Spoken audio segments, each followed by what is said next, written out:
আমি সারা জীবন ফোকাস পেয়ে এসেছি। আমি কিন্তু সত্যি উত্তর দেবো, রাখতে পারবেন তো? আচ্ছা, আমি একজন অভিনেতা, অভিনয় কর্মী। আমি তখনই কথা বলবো যখন আমার কাজ আসবে। আমার কাজ ছাড়া আমি, এই জন্যই আমি বলি যে আপনি যে প্রশ্নটা করেছেন যে ভাইরাল, এই জন্যই, কারণ তারা কি নিয়ে কথা বলতে চায় তারা জানে না। আর লাইফস্টাইল নিয়ে কথা বলার কিছু নাই। আপু আপনার ওয়েট লস জার্নি না, ওয়েট লস জার্নি নিয়ে কথা বলার কিচ্ছু না, এটা আমার ব্যক্তিগত জার্নি। এবং একবার বলে আপনারা সেই নিউজকে 1000 নিউজ বানিয়েছেন, আপনারা ভাইয়া। যদি অনেস্ট উত্তর দেই, ভাইরাল হওয়ার প্রবণতা শিল্পীদের মধ্যে না, ভাইরাল হওয়ার প্রবণতা হচ্ছে চ্যানেল এবং পত্রিকাগুলোর মধ্যে। কারণ এটা আপনাদের কাজের এবং আপনাদের উপার্জনের। আমি কিন্তু সত্যি উত্তর দেবো, রাখতে পারবেন তো? আচ্ছা, আমি আমার ওজন কমবার পর, এটা কিন্তু একদম আমার ব্যক্তিগত জার্নি, এটার সাথে আমার কাজের কোনো সম্পর্ক নেই। ওজন কমবার পর আমার অমিতাভ রেজা চৌধুরীর একটা ওয়েব সিরিজে অভিনয় করেছিলাম, বোধ, হইচইতে। সেটার প্রমোশনের কারণে ডেইলি স্টারের সাথে ডেইলি স্টার আমার একটা ইন্টারভিউ করতে যায়। তো সেই ইন্টারভিউর 10টা প্রশ্নের মধ্যে একটা অংশ ছিল যে ওজন কমেছে।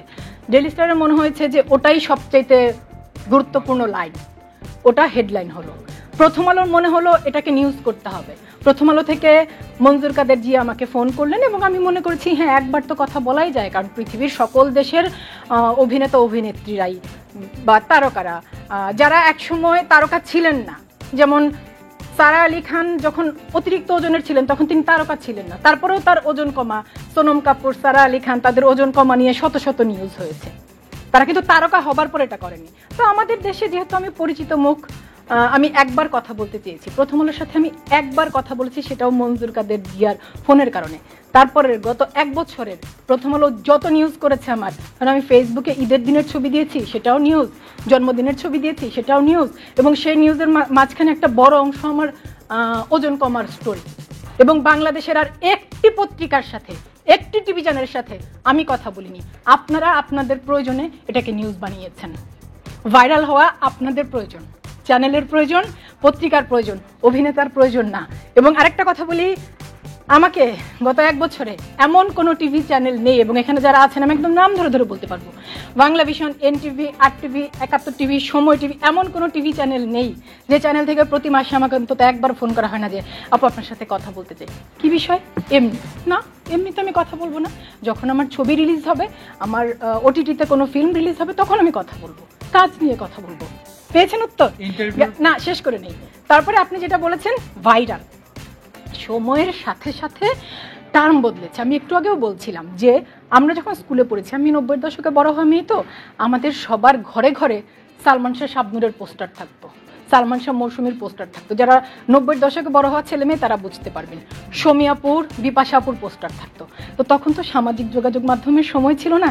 সুন্দর ছবি আমরা বইয়ের ভেতর রাখতাম, ব্যাগের ভেতর রাখতাম, হ্যাঁ, ভিউ কার্ড, এবং দেয়ালে টাঙিয়ে রাখতাম। ঠিক আছে, আমার পড়ার টেবিলের সামনে নোবেল ভাইয়ের আর মোয়াপুর পোস্টার ছিল। এটা আমি বলছি, মানে আমার এসএসসি 97-8 সেই সময়কার যারা মানুষ, তারা আমার সাথে কমিউনিকেট করতে পারবেন। ঠিক আছে, তো তখন যেহেতু সামাজিক যোগাযোগ মাধ্যমের সময় ছিল না, এভাবে ছবি আমাদের হাতে হাতে থাকতো, কাছে কাছে, যে যাকে পছন্দ করে। আর এখন সামাজিক যোগাযোগ মাধ্যমের সময় যার যার স্ক্রিনে, শুধু সময়ের পার্থক্য, আর কিছু না। মূলত কাজ ছাড়া কোনো কিছু নিয়ে সামনে আসতে চাই না। কাজ বলতে আসলে আমি আমার অভিনয়কে বুঝি। এবং এই যে ফটোশ্যুট পৃথিবীর সব দেশের অভিনেতা অভিনেত্রীরা ফটোশ্যুট করে। ধরেন আপনি যদি আপনাদেরকে আমি শুধু একটু বোঝানোর জন্য বলছি, ধরেন হলিউডের অভিনেতা অভিনেত্রীরা যখন কথা বলে, তখন কিন্তু তারা তাদের চলচ্চিত্র নিয়ে কথা বলে, কোন শুটে কি পরে এসেছে বা কোন মেট গালাতে কি পরে এসেছে সেটা নিয়ে কথা বলবার কিছু নেই।